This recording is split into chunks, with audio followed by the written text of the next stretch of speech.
Esse é o Ancapsu e nós vamos falar agora de uma matéria que está quente, hein? Saiu agora a informação no Oeste que a decisão de Alexandre de Moraes não repercutiu bem nos bastidores do STF.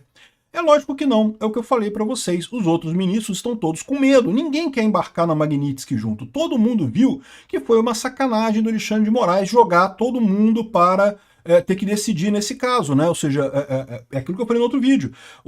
Tudo bem que ele não vai referendar essa decisão na primeira turma, mas a defesa do Bolsonaro vai recorrer, isso vai ter que ser julgado na primeira turma, isso vai forçar os ministros a escolherem um lado.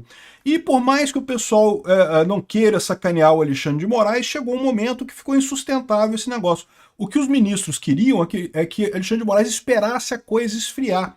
E ele não fez isso. Então tem críticas ao Alexandre de Moraes lá no STF. O STF está rachado nessa questão da prisão do Bolsonaro. Eu já podia ter dito isso pelo fato do Alexandre de Moraes não ter referendado a decisão na primeira turma. Para pensar. Ele sempre fez isso, sempre referendou na primeira turma, porque era uma maneira dele dizer que, tá vendo? Eu não estou tomando decisões sozinho de forma absurda, estou sendo referendado pelos meus pares aqui, todo mundo está me acompanhando e coisa e tal. Dessa vez ele não passou nem pela PGR e nem pela primeira turma. Só há uma explicação para ele ter feito isso. Para ele não ter feito isso, para ele não ter passado por essas pessoas. É porque ele sabia que essas pessoas não iriam querer referendar ele dessa vez. Aí ele ficou sozinho nessa, ele já fez a coisa sozinho, né? Inevitavelmente, porém, essas pessoas vão ser obrigadas a se posicionar em algum momento, e isso deixou todo mundo constrangido, né? Olha só, ministros do STF discordam da prisão de Bolsonaro. Essa notícia foi sugerida por estado de exceção, Peter quer ser preso para ficar famoso e várias outras pessoas. Obrigado aí ao pessoal que sugeriu notícias lá no nosso site, no visãolibertaria.com, e obrigado a você que está assistindo o nosso vídeo. Se você gosta do nosso conteúdo, por favor, deixe o seu like e se inscreva aqui no canal, né? Então tá aqui, ó, ministros do STF discordam da prisão de Bolsonaro. Então a gente já sabia, por inferência disso, como eu falei, o fato do Alexandre de Moraes não ter passado isso pela primeira turma nem pela PGR, significa que ele sabia que ele não teria apoio. Se ele tivesse apoio nessa primeira turma, ele teria passado, porque isso melhoraria a posição política dele nessa decisão, né? Aí, ó. Aqui agora, porém, a gente tem a apuração feita pelo pessoal do Oeste que vários ministros do STF não gostaram do que aconteceu. A Oeste apurou que ministros discordaram do ato. Não fala quantos ministros discordaram do ato, nem que ministros seriam esses, mas em caráter reservado, o integrante da corte classificou a decisão como precipitada. Outro membro do tribunal disse que seria o mais sensato esperar o desfecho do julgamento da ação penal que trata da suposta tentativa de golpe de Estado.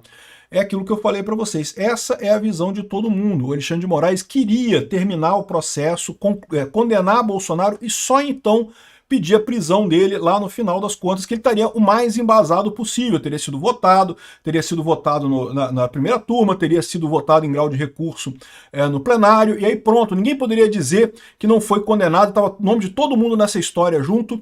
Por que ele quis adiantar, e ainda adiantar com base numa coisa que não tem lógica nenhuma? Ah, porque o Eduardo Bolsonaro ligou para ele. Aliás, foram 3 ligações, né? Foi do Carlos Bolsonaro, desculpa, do Flávio Bolsonaro, do Eduardo Bolsonaro, da Michele Bolsonaro e teve do Nicolas. 4 ligações para o Bolsonaro durante as manifestações, né? Por que ele queria fazer esse tipo de coisa, né? Por que ele quis usar isso? Porque não tem lógica nenhuma, né? Pô, eu falei que ele não podia fazer material pré-fabricado para fazer no Twitter e não sei o que lá. E desde quando isso é crime? Desde quando isso atrapalha a investigação? Isso não obstrui a investigação. Uma mensagem colocada no Twitter não obstrui nenhuma investigação em lugar nenhum, né?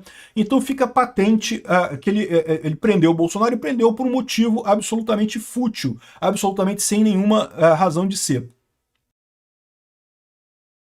É que isso mostra que ele só fez isso por um motivo. Ele não tinha outra alternativa, né? Ele viu que não ia chegar no final do processo. No momento que já tinha rachado o STF, e o pessoal já viu que rachou o STF, ele não vai conseguir chegar no final do processo, porque ou na primeira turma ele não conseguiria condenar Bolsonaro, ou quando fosse para plenário ele não conseguiria condenar em grau de recurso, e aí, meu amigo, seria o pior possível para ele ia acabar com a mão abanando, depois desse esforço todo, dessa atividade criativa toda de inventar aquele relatório da PF, ele ia acabar de mãos abanando sem poder ter feito nada com o Bolsonaro. Por isso que ele quis prender o Bolsonaro agora, porque ele sabe que não vai ter alternativa aqui.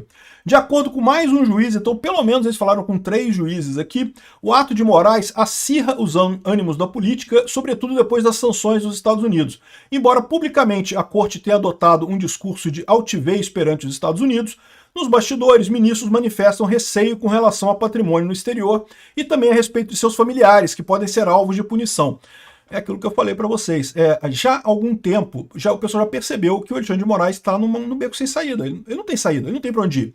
Por mais que o pessoal fique falando, não, batendo no peito, soberania, soberania, não sei o que lá, não, que o STF não vai se curvar e não sei o que lá, e coisa e tal, e soberania aqui, soberania ali, soberania acolá.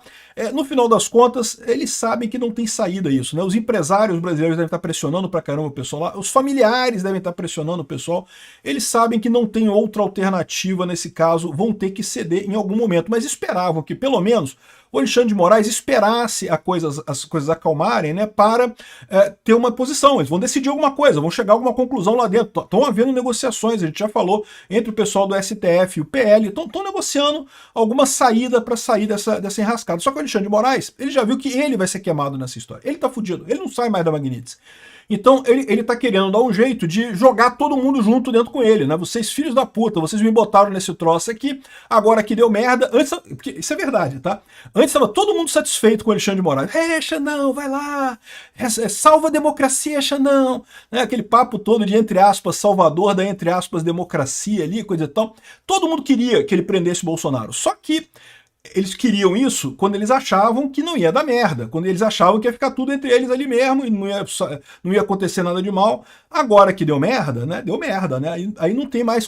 Aí a coisa mudou de figura. Aí todo mundo medrou nessa história e deixaram o Alexandre de Moraes sozinho nisso. Essa prisão do Bolsonaro foi o Alexandre de Moraes trazendo todo mundo junto. Vem cá, não, vai todo mundo para Magnitsky junto comigo. Não vou sozinho nessa merda, não, né?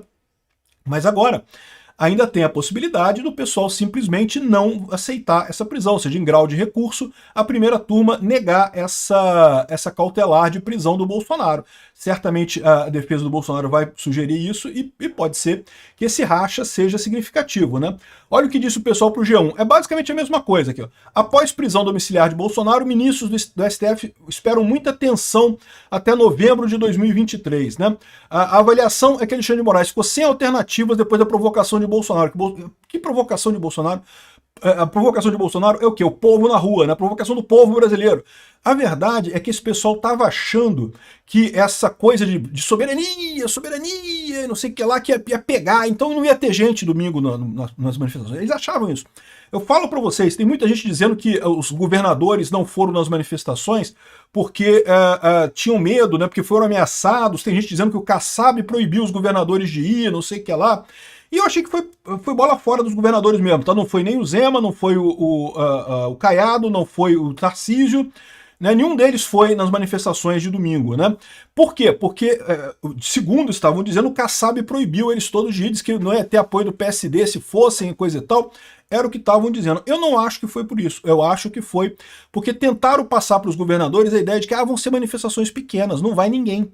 E aí, ou seja, vai isolar Bolsonaro, vai ficar feio. Se você chegar ali, você vai ficar isolado junto com o Bolsonaro, sem mais ninguém, sem apoio nenhum. Só que o que aconteceu? As manifestações foram grandes. Encheu a Paulista, encheu em Copacabana, encheu num monte de lugar.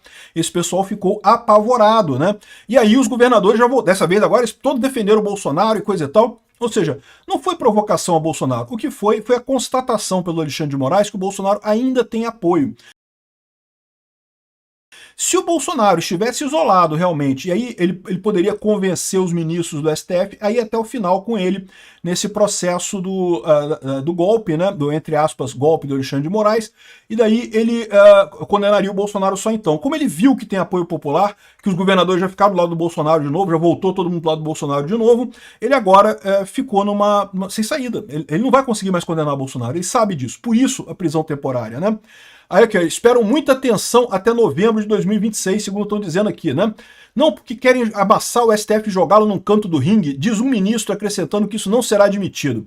Esse ministro aqui certamente ou é o próprio Alexandre de Moraes ou é o Gilmar Mendes. São os dois que estão abertamente defendendo o Alexandre de Moraes, só esses dois. Você pode falar, não, mas que o Dino defendeu também.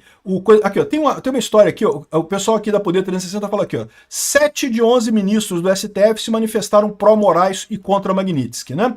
Então, o Fux não falou nada, o Toffoli não falou nada, o André Mendonça e o Cássio Nunes. Esses 4 ficaram quietos, né? Os outros 7 falaram alguma coisa aqui sobre Alexandre de Moraes, mas é preciso fazer uma distinção aqui, porque como eu disse para vocês, vários desses aqui falaram, mas não falaram com entusiasmo, aquele negócio ali. Quem falou com entusiasmo mesmo foi o Gilmar Mendes. E ponto final. O Barroso falou, mas com maior cuidado, pisando em ovos, não sei o que lá. A Carmen Lúcia falou no dia seguinte, porque o Moraes cobrou ela e não sei o que lá, e falou um negócio meio dúbio.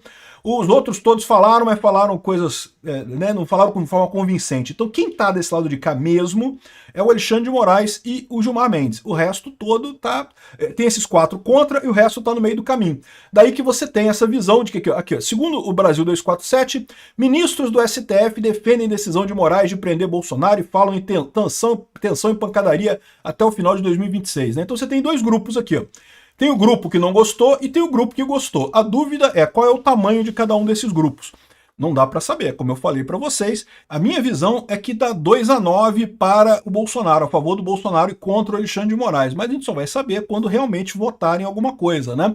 Por enquanto tá tudo quieto nisso daqui. O fato é que a unanimidade, que até então vinha sendo a marca desse negócio, que o Xandão sempre podia dizer que, olha só, não, eu tô fazendo isso tudo aqui, mas o STF tá comigo, tá todo mundo me acompanhando, tá todo mundo junto, né? Ele podia falar isso até bem pouco tempo atrás, agora já não pode falar mais. Agora claramente está rachado. Você pode ter dúvida sobre onde é que é o rachamento, quem está de um lado, quem está do outro.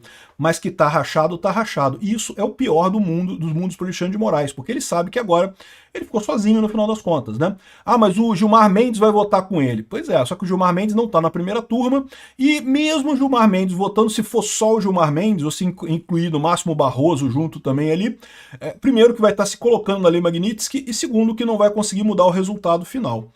Eu tô achando que deu ruim pro Alexandre de Moraes. É o que eu falo pra você. Essa prisão do Bolsonaro, na verdade, pode ser a indicação que o Xandão desistiu. Ele sabe que não vai conseguir condenar o Bolsonaro pelo golpe, então, pelo menos, ele botou o Bolsonaro em prisão agora para poder depois dizer na eleição do ano que vem que, olha só, tá vendo? É ex-presidiário também. Ele não vai conseguir nada mais do que isso. Aliás, é uma crítica que muita gente está fazendo, tá? O pessoal da esquerda ficou meio desesperado com isso. Eu vou fazer um outro vídeo, aliás, 2 outros vídeos sobre essa consequência. Cara, tem muito vídeo para fazer hoje, cara. Eu tô fudido, cara. Não sei o que eu vou fazer hoje. Tem 2 outros vídeos para eu fazer. Um é sobre o pessoal da OAB, o ex-presidente da OAB, o Felipe Santa Cruz, que ficou... Cara, tá descontrolado, bicho. Ele tá descontrolado por quê? Porque ele tá tendo a mesma leitura que eu. Essa prisão do Bolsonaro, na verdade, o Alexandre de Moraes decretou a derrota. Ele perdeu, ele sabe que perdeu. Ele sabe que não vai conseguir condenar o Bolsonaro lá na frente, então foi pro plano B, que seria essa prisão domiciliar agora, né? E a outra coisa é o próprio governo preocupado com as negociações com o Trump. O governo ainda está tentando negociar tarifas e coisa e tal, e agora com essa prisão do Bolsonaro, o pessoal está morrendo de medo de não conseguir nada e até piorar a situação que tem hoje em relação às tarifas aqui no Brasil. Pode ser muito pior, né? Eu já fiz um vídeo mais cedo falando que até questão de cancelar os vistos de todos os brasileiros está na mesa lá do Trump, com a possibilidade de repercussão, dependendo de que para que lado vá o governo brasileiro e o STF. É o que eu falo para vocês. É muito importante o Congresso e o governo isolarem o Alexandre de Moraes e o resto do STF isolarem o Alexandre de Moraes para salvar o resto, porque a essa altura o Alexandre de Moraes não tem mais chance, meu amigo. Já acabou, já deu ruim a situação dele. A chance que tem agora é o STF se salvar sem o Alexandre de Moraes. É isso ou então Venezuela.